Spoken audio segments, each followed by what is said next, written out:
fourth best records, respectively, beating the Clips for the first time in 3 meetings. This is the first time the Lakers have defeated 2 of the top 4 teams in the NBA in consecutive games since February of 2009, when they won back-to-back games against the Celtics and the Cavs. Kobe and those Lakers went on to win the title that season, and of course the next, with none since. It's time now to welcome Mike Greenberg and Jay Williams. Good Monday morning, fellas, as you get warmed up for the show. Yes. So, want to hear from you what you think this weekend says about the Lakers as they move forward now towards their ultimate goal. Yeah, Richard Jefferson told us on Friday that he thought that they would do well to be 1-1 this weekend against the Bucks and Clippers. After we saw, what did you make of that? Huge statement win for the Lakers. I still don't think they're the best team in basketball. I still give that to the Clippers. Lou Will is not going to go 1 for 10. Marcus Morris did not have 1 bucket down the stretch. And it took so much of LeBron James to handle this down the stretch. But still, a monumental win. And I do think, though, what happened, Greeny, is that LeBron James took the lead in the MVP race. I do think that happened. I agree with the performances both on Friday night and then yesterday, and the crowd was certainly letting him hear that, chanting all of that. And this game yesterday in particular had such a playoff atmosphere, and if there's one thing you took away from it completely, because that was theoretically a Clipper home game yesterday. If these teams meet in the playoffs, it will be 7 home games for the Lakers. Yes, it will be. The main question is LeBron James, the amount of energy that he had to exert. Could he do that for 7 games? You still felt watching the game that, all right, when are the Clippers going to get back in there? Like, how many shots can Kawhi miss? How many shots can PG miss? How many shots will Lou Will miss? The firepower is something that inevitably, Greeny, will keep them in so many games this season. Or you got Anthony Davis making big buckets when you need them. He's got the best running mate that he's ever had. Say that again. Dwayne Wade, first ballot Hall of Famer. Kyrie Irving, magnificent career. Anthony Davis right now is a top 3 or 4 player in the NBA playing alongside him. The main question is, can the bench for the Lakers, can Avery Bradley, can guys like Deion Waiters when he comes back in, can they give them that extra boost offensively? You know who's here this morning to help answer those questions? Doris Burke is here with us. So we'll be talking hoops with her. We got a ton of football coming up.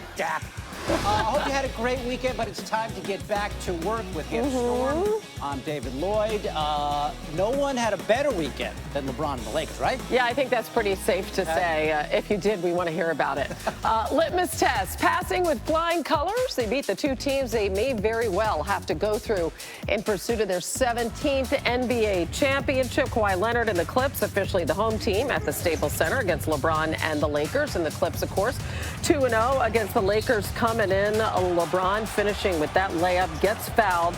Tight game throughout. LeBron on Kawhi. Kawhi spins and finishes with a one-handed dunk. And, you know, look at it. LeBron, just for a second, takes his eyes off Kawhi, and he blows right by him. Clippers by 4 at halftime. In the third, Kawhi drives right by LeBron, finishes with a slam, and it is a 1-point game. Paul George had a tremendous game, sinking the 3 from the corner. And now it's the Clips on top by 1 in the fourth. Lakers 4-point lead. LeBron did not attempt a field goal in the third, but here he goes, step back 3 for a 7-point lead.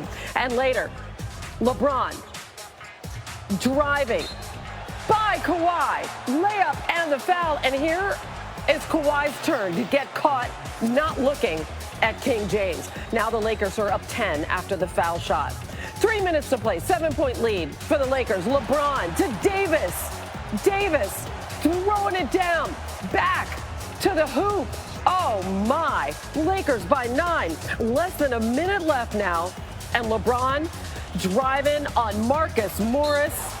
And 1, and he pumped up. LeBron scored or assisted on 19 of the Lakers' 27 fourth quarter points.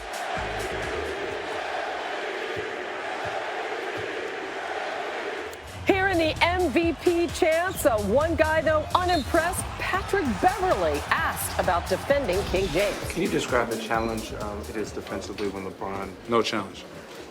But particularly the end of the game. No challenge. Can you describe what it's like as a defender to when he tries to force the switch Not hard at all. guard? Yeah, I mean, no reason to, not poke the bear or anything there. LeBron finishes with 28 points, 7 rebounds, 9 dimes in the win. a really good weekend for us.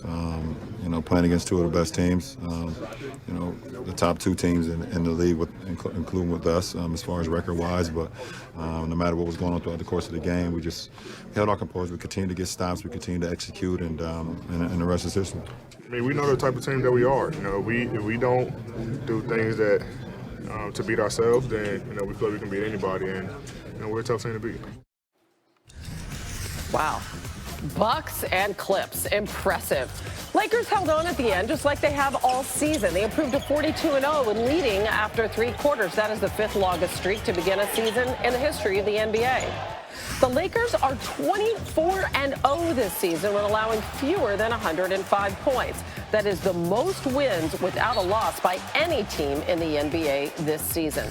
And the Lakers' opponents over their last 2 games, 96 combined wins. According to Elias, that's the most wins by any team's opposition over a 2-game win streak since the 1980 Phoenix Suns. All of which brings us to ESPN NBA analyst Doris Burke joining us this morning on SportsCenter. I loved what you said last week, that LeBron is still underappreciated at age 35. He's playing as well as he ever has, continues to just refine his game and his approach. What impressed you the most about these wins less than 48 hours apart? Well, there's 3 teams that are a tier above the rest of the challengers in the NBA title hopes, and LeBron was masterful down the stretch of these games, Hannah. Think about this. In the final quarter against the Clippers, he was responsible for 16 points. He had 6 drives late. He manipulated the chess pieces on the floor, got the matchups he wanted. He actually got Lou Williams off the floor. Patrick Beverley had to come back in. He was majestic. And maybe the most impressive things, 2 things. Number one, I don't think the Lakers played their best basketball either Friday against Milwaukee or Sunday against the Clippers, and yet they were able to come out with wins, and LeBron James was willing to guard both Kawhi Leonard and Giannis Antetokounmpo throughout the course of each game. Yeah, he's really facing down the best in the NBA after this weekend, because obviously this was the discussion, particularly before Friday night. How do you see the MVP race between LeBron and Giannis right now? A week ago Sunday, Hannah, I said the narrative was that there was such a wide gap between Giannis and LeBron, and I thought that was a false narrative. It's still a 2-person race. If you ask me today who I'm voting for, it's still Giannis, but there's 20 games left and 18 for Milwaukee, and I don't have to put pen to paper yet, and I certainly haven't made up my mind. Thank you. I love that. Well done. All right, Dave McMenamin reported yesterday that Frank Vogel said it wasn't critical to the playoffs for the Lakers to get that win against the Clippers, but nonetheless, in your mind, they had not beaten them. How important was it to get that victory yesterday? I think you saw it in their actions yesterday. All game, I thought they dictated the level of physicality and intensity. This game, from the outset, felt like a game where every possession had weight and mattered. And don't underestimate the performance of Avery Bradley. He settled into the game early, making shots, and he continued that throughout the course of the game. These are the shots the teammates around LeBron and AD are going to get, and they've got to be prepared to make them. Yeah, really glad you gave Bradley his props. He deserves it, and Caesars now with the Lakers as the outright favorites to win the West. Doris Burke, always a pleasure. Happy day after International Women's Day, by the way. You as well, Hannah. You as well. Thanks, Doris. All right, the Pelicans trying to get to the 8th seed, perhaps to play the Lakers in the first round, dealing with the Timberwolves yesterday, and Mini Zion running a 9 route, and Lonzo finds him. As good as the finish was, Lonzo got to win this highlight. Spot on from 75 feet right at the rim.